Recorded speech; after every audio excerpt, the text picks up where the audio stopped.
فعن أبي الدرداء رضي الله عنه قال سئل رسول الله صلى الله عليه وسلم ما حد العلم الذي إذا بلغه الرجل كان فقيها فقال رسول الله صلى الله عليه وسلم من حفظ على أمتي 40 حديثا في أمر دينها بعثه الله فقيها وكنت له يوم القيامة شافعا وشهيدا رواہ البیہقی فی شعب الایمان۔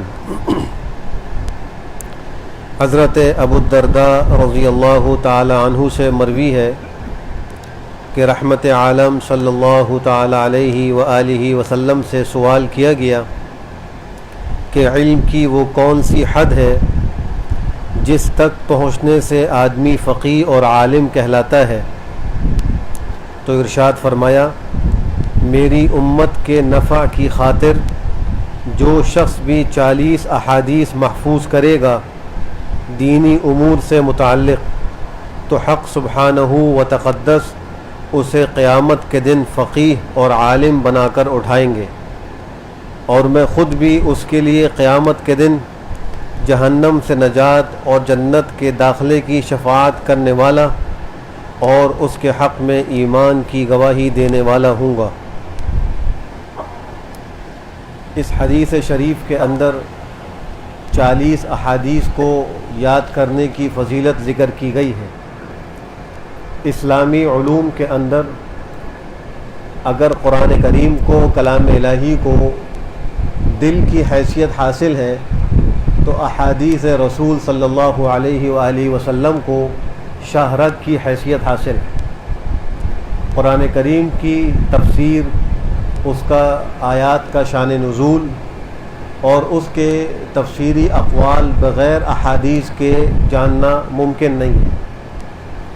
گویا قرآن کریم کے سمجھنے اور بندوں کے درمیان میں احادیث واسطہ ہے، ان کے بغیر قرآن کریم کو سمجھا ہی نہیں جا سکتا۔ اس سے حدیث شریف کی عظمت کا اندازہ لگایا جا سکتا ہے۔ اور پھر 40 احادیث کے یاد کرنے پر سرکار دو عالم صلی اللہ تعالی علیہ وآلہ وسلم کی طرف سے قیامت کے دن ایک بشارت دی جا رہی ہے۔ نمبر 1 یہ کہ اس آدمی کو عالم اور فقیہ بنا کر اٹھایا جائے۔ ہمارے عرف میں عالم بننے کے لیے کم از کم 8 سال کی ضرورت ہے۔ ان 8 سالوں کے اندر مختلف علوم اور فنون کے اندر مہارت پیدا کی جاتی ہے۔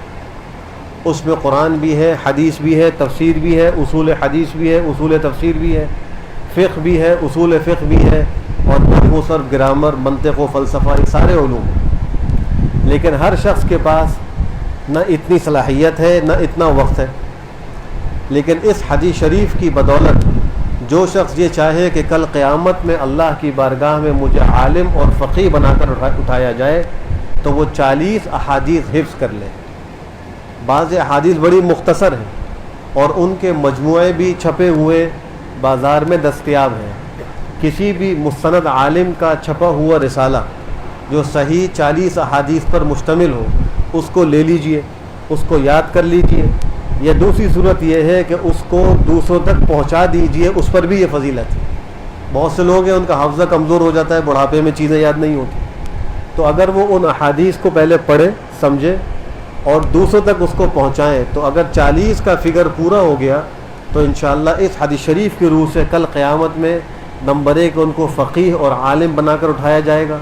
نمبر 2 یہ کہ جناب نبی کریم صلی اللہ تعالی علیہ وسلم اس کے لیے جنت میں داخلے اور جہنم سے بچانے کے لیے سفارشی بنے گے، اور اس کے حق میں ایمان اور توحید کی گواہی دینے والے بنے گے۔ یہ سارے فضائل حاصل ہو سکتے ہیں۔ اب اس میں دیکھیے کہ ایک جو 40 کا عدد آیا ہے یہ بڑا ایک انقلابی عدد ہے۔ آپ دیکھیں جب بچے کی پیدائش ہو رہی ہوتی ہے تو اس کا اول جو مرحلہ ہے وہ نطفے کی شکل میں ہوتا ہے اور رحم مادر میں ہوتا ہے، اور اس پہ 40 دن گزرتے ہیں، وہ اسی نطفے کی حالت میں ہوتا ہے۔ 40 دن کے بعد اس میں انقلاب آتا ہے اور پھر وہ جمع ہوا خون بن جاتا ہے۔ 40 دن تک وہ جمے ہوئے خون کی طرح رہتا ہے۔ پھر تیسرے 40 دن جب شروع ہوتے ہیں تو وہ گوشت کا لوتھڑا بنتا ہے اور پھر اس کے اندر روح پھونکی جاتی ہے. اس طریقے سے ہر 40 کے بعد اس کے مرحلے میں ایک انقلابی کیفیت پیدا ہو رہی ہے. حدیث شریف میں آتا ہے کہ جو شخص اخلاص کے ساتھ 40 دن کوئی عمل کر لے تو اس کے لیے جنت کی بشارت.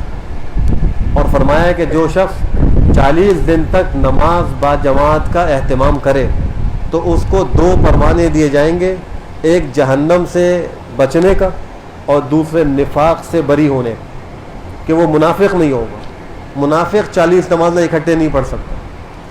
تو یہ 40 کا عدد بڑا انقلابی عدد ہے. اس سے فرمایا کہ 40 حدیثیں یاد کی جائیں اور پھر ان 40 احادیث کو ہمارے لیے آج یاد کرنا آسان ہے. اگر ہم ذرا تاریخ کا مطالعہ کریں کہ اس امت کے علماء اور محدثین نے ان احادیث کو جمع کرنے, ضبط کرنے اور حفظ کرنے میں کیا محنتیں کی ہیں تو ہمیں اندازہ ہوگا کہ ہماری تو کوئی بھی محنت نہیں ہے. ہمارے سامنے جو سارے وسائل موجود ہیں. حضرت غالب قطان ایک محدث ہیں, روئی کی تجارت کرتے تھے. وہ کوفہ گئے, وہاں جا کر ان کا مقصد تجارت تھا. معلوم ہوا کہ امام سلیمان اعمش ان کی حدیث کی مجلس قائم ہوتی ہے تو جیسی تجارت سے فارغ ہوتے جا کے اس مجلس میں بیٹھ جاتے. جتنا وقت وہاں رہنا تھا وہ رہے. جب جانے کا وقت ہوا تو رات کو اپنے استاذ کی خدمت میں آئے کہ رات وہاں گزار لوں اور صبح روانہ ہو جاؤں گا. رات کو دیکھا کہ تہجد میں انہوں نے قرآن کریم کی تلاوت شروع کی. جب سورہ آل عمران کی آیت پڑھی, شہید اللہ انہ لا الہ الا هو والملائکۃ واولو العلم قائما بالقسط لا الہ الا هو العزیز الحکیم. یہ آیت نمبر 18 ہے, سورہ آل عمران کی آیت نمبر 18. جب انہوں نے یہ آیت پڑھی تو اس کے بعد یوں کہا, انا اشہد بما شہد اللہ بہ نفسا واستودع هذه وهي لی عند اللہ ودیعہ. یہ کلمہ تھا. پھر آگے پڑھنا شروع کر دیا, ان الدین عند اللہ الاسلام. حضرت غالب قطان موجود تھے, سن رہے تھے. تو انہوں نے کہا کہ ضرور اس بارے میں کوئی نہ کوئی حدیث ہوگی جس کی بنا پر اس آیت کے بعد محدث امام اعمش یہ پڑھ رہے تھے. صبح کو ان سے سوال کیا. انہوں نے کہا کہ اس کے بارے میں ایک حدیث ہے لیکن وہ میں تم کو اس وقت دوں گا جب تم 1 سال میرے پاس یہاں سبق پڑھو گے. حضرت غالب قطان کو حدیث کا علم حاصل کرنے کا شوق تھا. انہوں نے 1 سال صرف ایک حدیث کے لیے وہاں قیام کیا. اندازہ لگائیے کتنا بڑا مجاہدہ برداشت کیا. تجارت کے لیے آئے تھے, بیوی بچے کہیں اور, ایک حدیث کے لیے وہاں قیام کیا. پھر انہوں نے حدیث سنائی, جو شخص اس کو پڑھتا ہوگا کل قیامت کے دن جب وہ آئے گا تو اللہ فرمائیں گے اس شخص کا مجھ سے ایک معاہدہ ہے اور مجھ سے بڑھ کر وعدے اور معاہدے کا پورا کرنے والا کوئی نہیں ہے. فرشتوں کو حکم ہوگا کہ میرے فرشتوں میرے اس بندے کو جنت میں داخل کر دو. اس ایک آیت کے پڑھنے کی یہ فضیلت ہے. تو یہ احادیث کا علم اتنا مبارک علم ہے. کوشش اہتمام کر لیں. اللہ ہم سب کو اس پہ عمل کی توفیق نصیب فرمائے. الحمدللہ.